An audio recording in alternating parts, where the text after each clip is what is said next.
Olá, bom dia, meus caros irmãos e irmãs, devotos e devotas de Santo Antônio, paroquianos.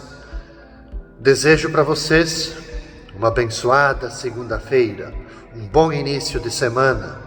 Hoje é dia 7 de julho. Ao iniciarmos essa semana, nós vamos refletir com o Evangelho de Mateus, o capítulo 9, versículos de 18 até 26.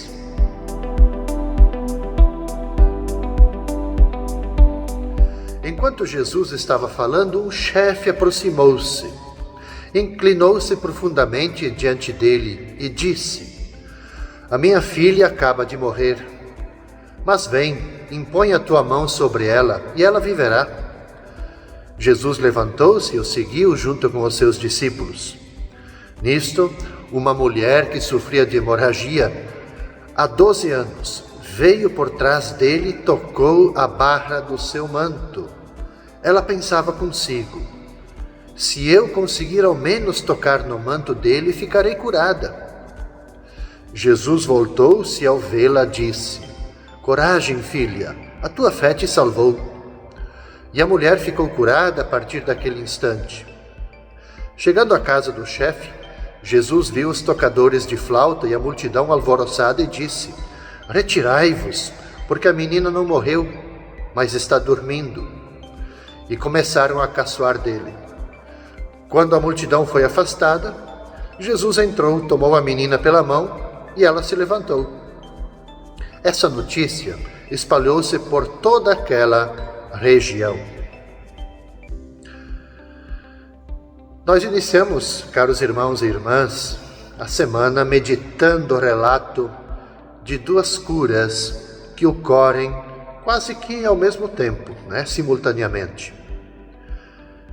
E o relato de um milagre, ele se encaixa no relato do outro, é uma sequência.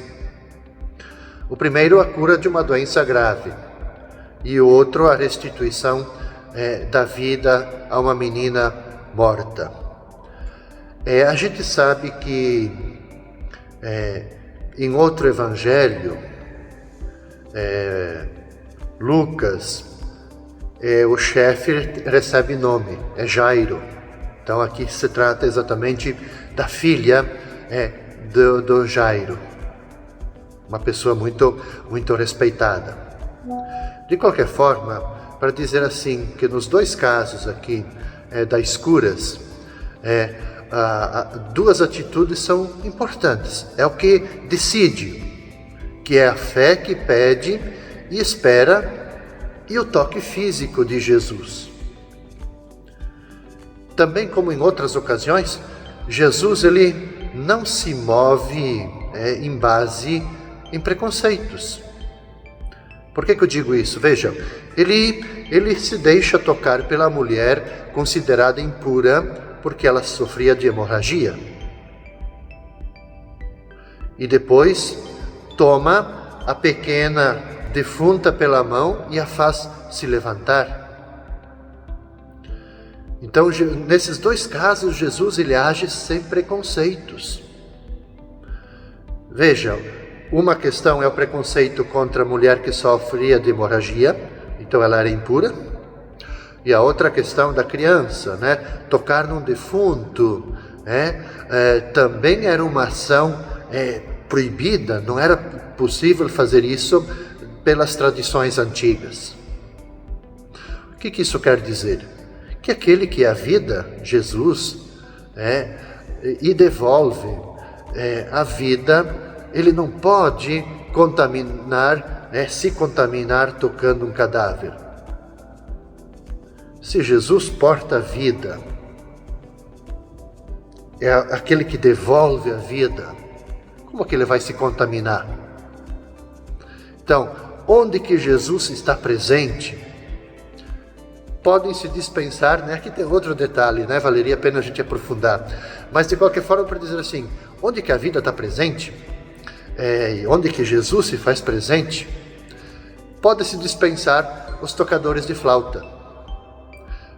Por quê? Porque é exatamente isso. Os tocadores de flautas eram convidados nessas situações, onde havia então todo o cerimonial ao redor do defunto.